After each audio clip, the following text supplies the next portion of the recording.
आणि आता 1 वर्ष झालं, म्हणजे त्यांच्या कार्यकाळ 1 वर्ष झाला.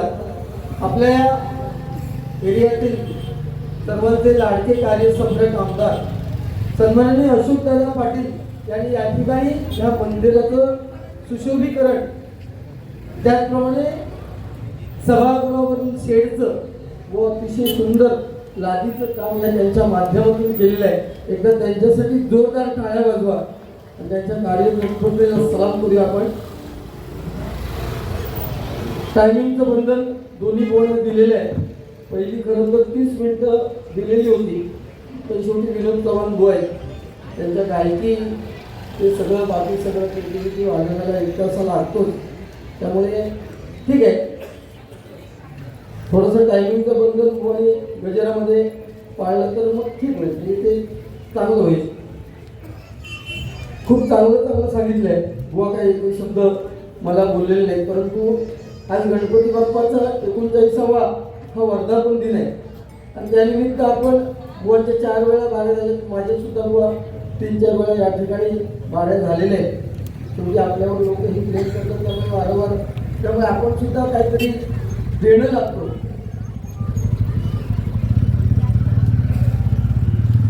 मोठ्या संख्येने मायबाप प्रेक्षक हजर आहेत, महिला मंडळ आहे, पण नेहमीसारखी गर्दी नाही. कारण काय तर आंगणेवाडीची जत्रा आहे, माता भराडीची परवा, त्यामुळे बरेच लोक गावी गेले. आज इलेक्शन तुझ्या माहितीसाठी म्हणजे जिल्हा परिषद तुझ्या काही लक्षात नसताना जिल्हा परिषद आणि काही तू मतदान कधी केलं केलं ना घरापासून हां घटना जाऊ शकतो केलं. ठीक आहे ठीक आहे. पुन्हा एकदा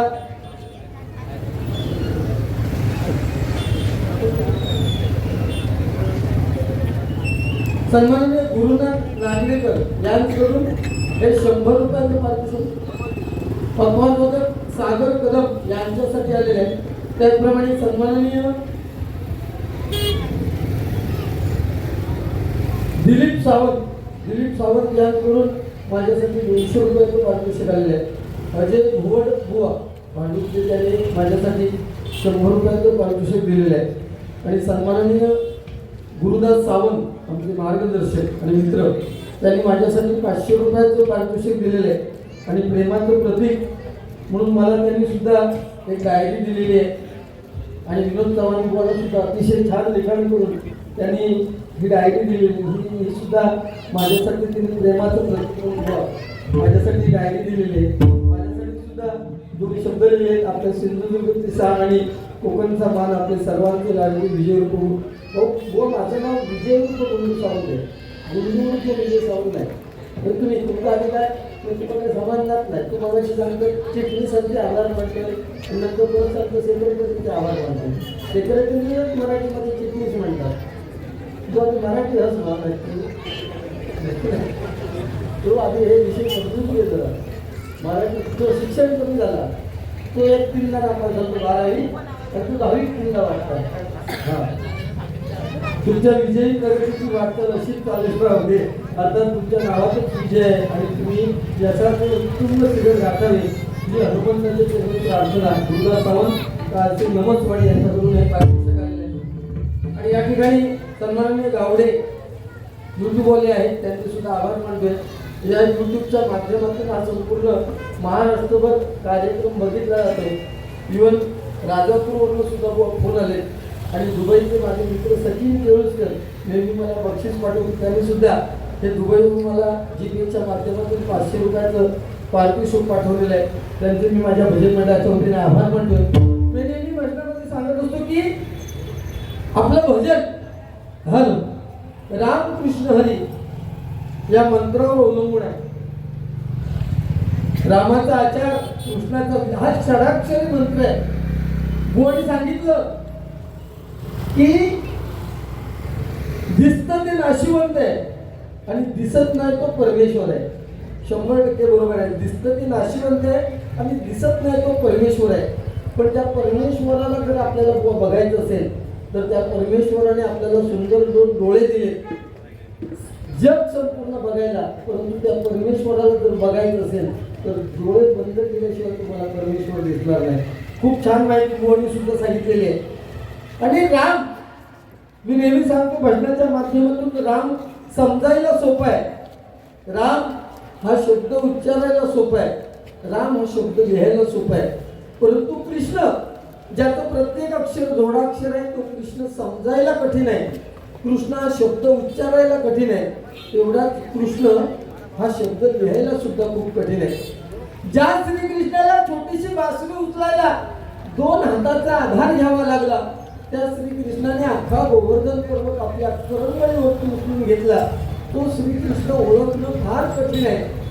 मृत्यूच्या डोकीवरती, म्हणजे साक्षात नागाच्या फणीवरती, म्हणजे मृत्यूच्या सुद्धा डोक्यावरती नृत्य करणारा कृष्ण ओळखणं कठीण आहे.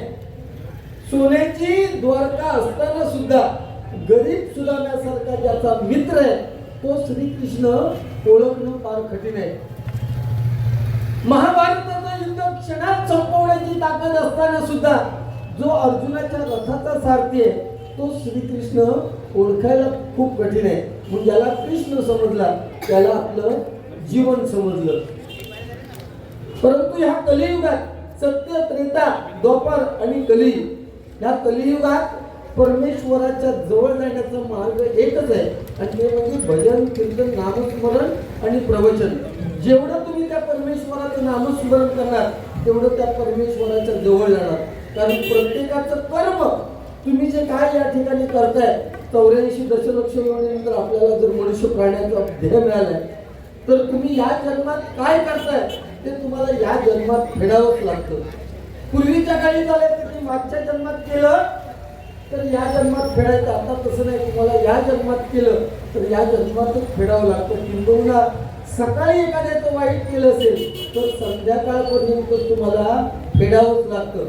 म्हणून एखाद्याचं चांगलं करता आलं नाही तरी करू नका, पण दुसऱ्याबद्दल वाईट चिंतू नका. त्याची नोंद आपल्या कर्मात होते, आणि कर्म आपल्याला प्रत्येकाला फेडल्याशिवाय आपल्याला परमेश्वराच्या चरणापर्यंत लीन व्हायला होणार नाही. कोणी सांगितलं की आपले आई वडील, ज्यांच्यामुळे आपल्याला ही दुनिया दिसली आहे, ते आपले आई वडील, आपली ग्रामदेवता, आपली कुलदेवता, त्यांची मनोभावे सेवा करा, आपल्याला काही कमी पडणार नाही. हा जो गणपती बाप्पा या ठिकाणी बसलाय, त्याचा सुद्धा एक सुळा तुटलेला आहे. तो कशामुळे तुटलेला आहे तर आई वडिलांची आज्ञा मानली आणि साक्षात परशुरामाला आतमध्ये महाराज जाण्यापासून थांबवलं. म्हणून आज्ञा मानली मायेची त्याची, अडविले शिवभक्ताला, विधी लिखित हे घडले सारे, एक दत्त म्हणती तुझला. परशुराम भेटीला आले, त्यांनी थांबवलं. परशुराम आणि गणपती बाप्पा यांचं घडघोड युद्ध झालं, आणि परशुरामाने जो परशु फेकला तो गणपती बाप्पाने आपल्या सुळ्यावरती घेतलाय. म्हणून त्या गणपती बाप्पाचा एक सुळा तुटलेला आहे. 14 विद्या 64 कलांचा हा अधिपती गणपती बाप्पा, त्याच्या ठिकाणी आपण भजन करतोय. इथे महिला वर्ग आहे. तुमचे हात तुमच्या कानावर जातील असं एकही वाक्य माझ्या तोंडातून निघणार नाही, बुवांच्या सुद्धा निघू दे नको, अशी गणपती बाप्पाच्या चरणी प्रार्थना करतोय. आणि ज्या प्रभुरामाच्या नामस्मरणाने आपण सुरुवात करतोय, त्या प्रभुरामाचं गुणगान सुरुवातीला करूया.